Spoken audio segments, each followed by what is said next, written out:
Hi there, Addy here from TorontonianOnline.com, here with a new property that we just came about today. This property is not listed by us, it's listed by another brokerage. It's a purpose-built 18-unit building located in Etobicoke, close proximity to Toronto. TDC service at the doorstep, great tenant flow and diversified unit mixture, and there's potential to add additional rents to increase value. One of the examples is that there are individual hydro meters, and you can actually have them charged to your tenant because the tenants, all the tenants' hydro is actually being paid by the landlord right now. So if you change that, you can add additional income. So let's look into some more numbers on this property.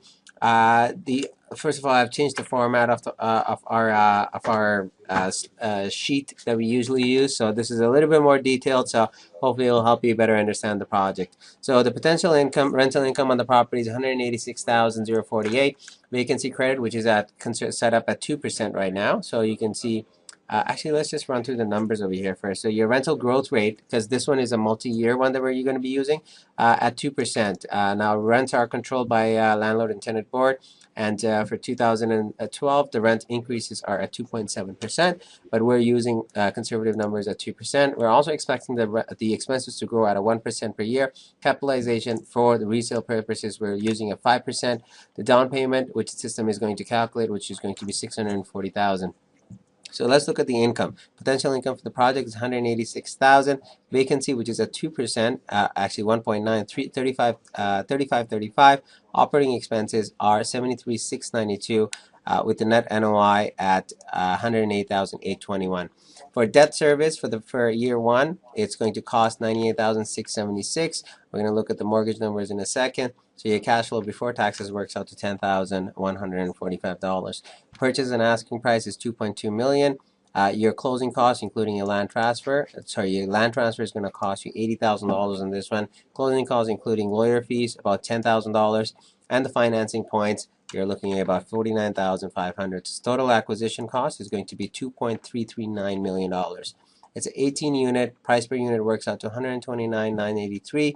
Income per unit is $10,336, and expense per unit is $4,094. So the first mortgage on the property would be for almost $1.7 million. Down payment requirement, $640,000.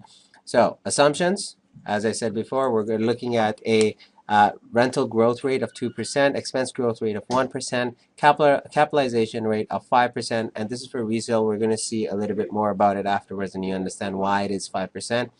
Down payment requirement is $640,000. That includes your down payment, including your closing cost, which is 29.1% off the asking price, and your initial loan is going to be at 75%. Your mortgage rate at 4% and 25-year amortization works out to $89.71 per month.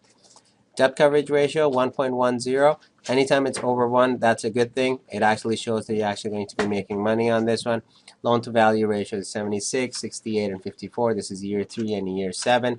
The point to note over here, main one, is your gross rent multiplier, which is at 11.82, 11.84, and 12.11. So anytime it is below 12, it's actually considered good at a 5% cap rate.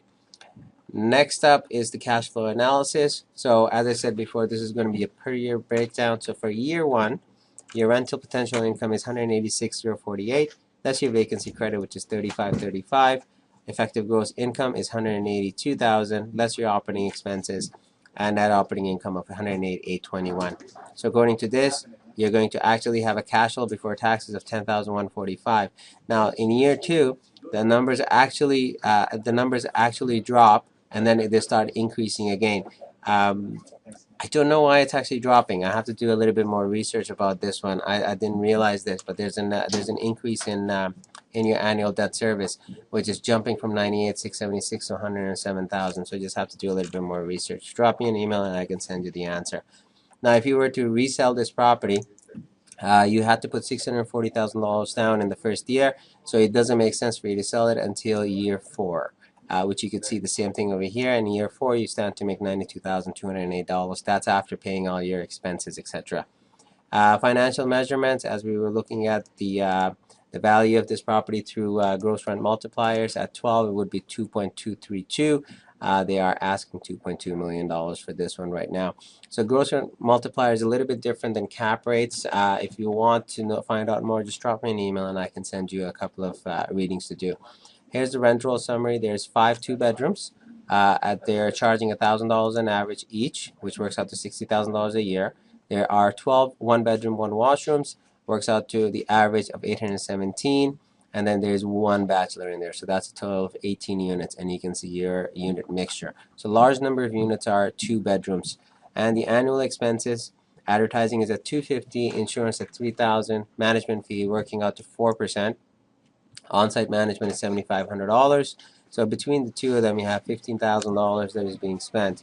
You have professional fees of $500, property taxes at $35,000, gas at $8,500, electricity at $3,500, and water at $8,000. There's definitely some improvements that can be made in the expenses. So that's the property. It's located in Etobicoke. It's a good location. If you want more information, contact me 1-877-439-2339, or you could reach me via email addy@heyaddy.com. Take care, and we'll talk soon.